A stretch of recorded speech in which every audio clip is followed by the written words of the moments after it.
this lesson, I'm just going to talk about an idea that came up in my membership, the Fingerstyle 5, a few days ago.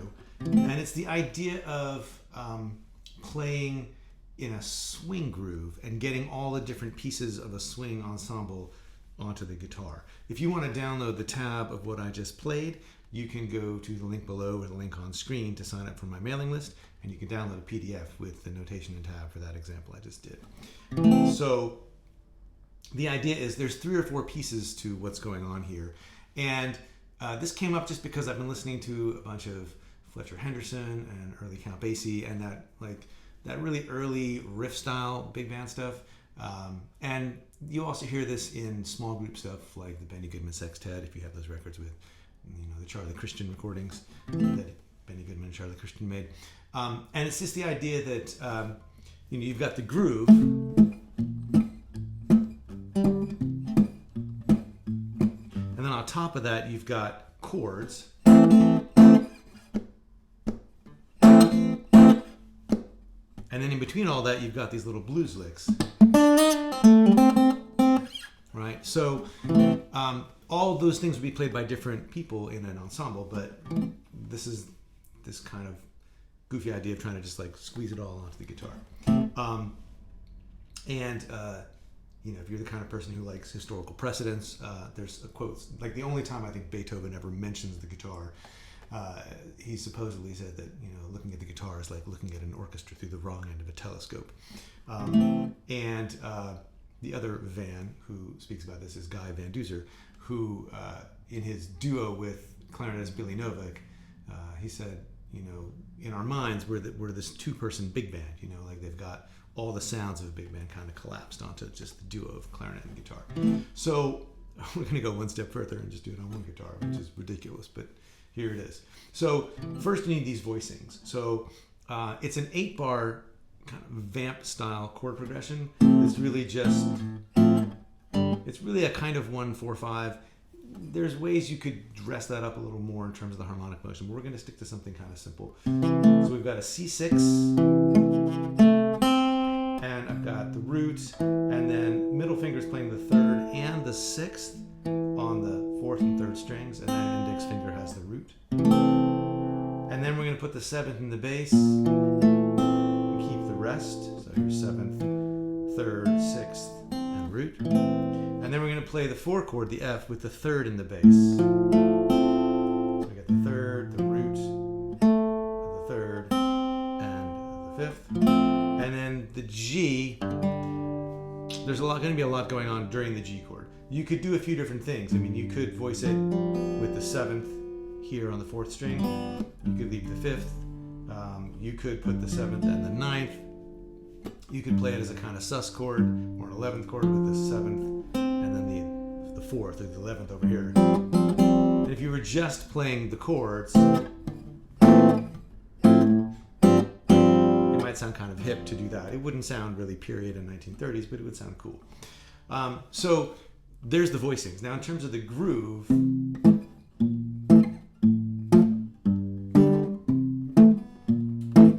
this is what we've got. And there's a few things about this.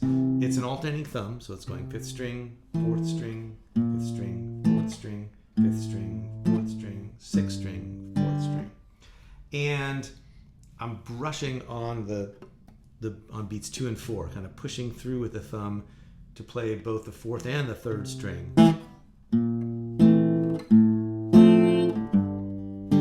Which is kind of a Merle Travis trick, and other people do it too.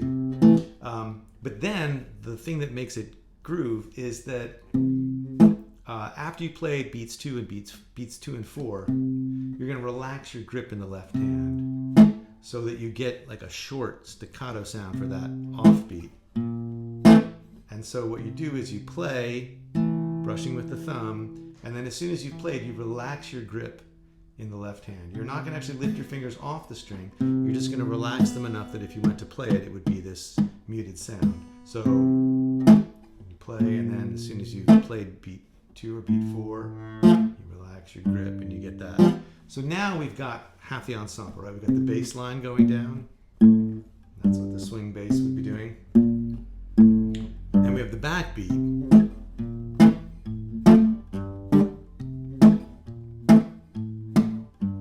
which is part of what the drums would be doing, like the kick and the snare or whatever is going to make that sound. And so now we got to put the chords on top. And so here's the horns, some of them, like this is like the saxophones or the trumpets doing.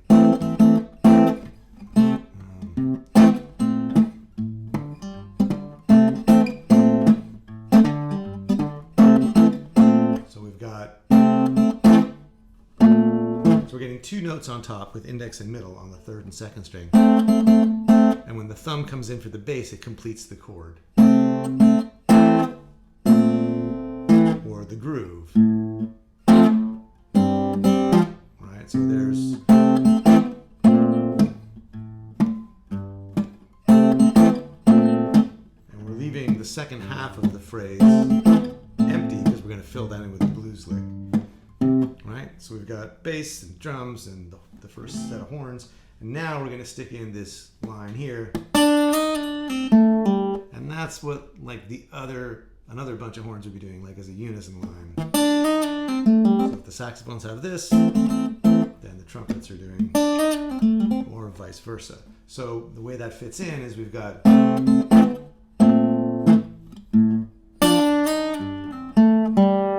And so the question is, what's the thumb doing during all of that? Because the fingers are going to play this lick with a lot of slipping around, sliding up, maybe even pulling off to here. We've got second, flat third, second, root, 6, 5.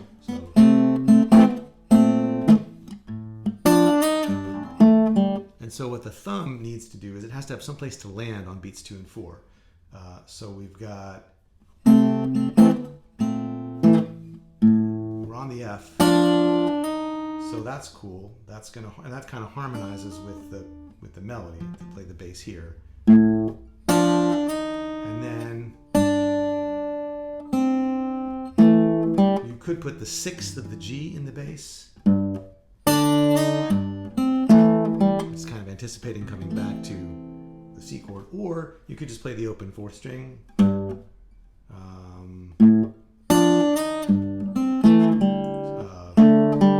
So F, and that would sound fine. So that gives the thumb a place to land.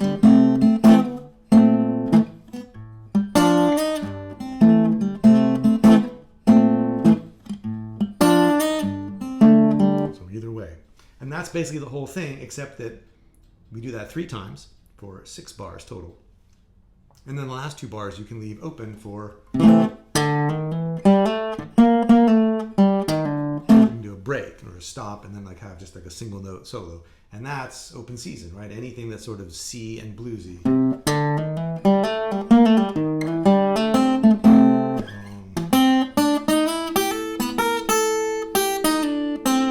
Right? Anything you can fit in there.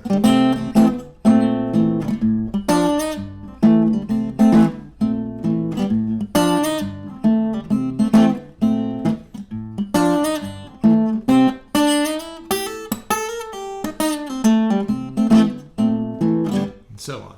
So you can do it at that kind of relaxed tempo, or you can play it more up tempo. And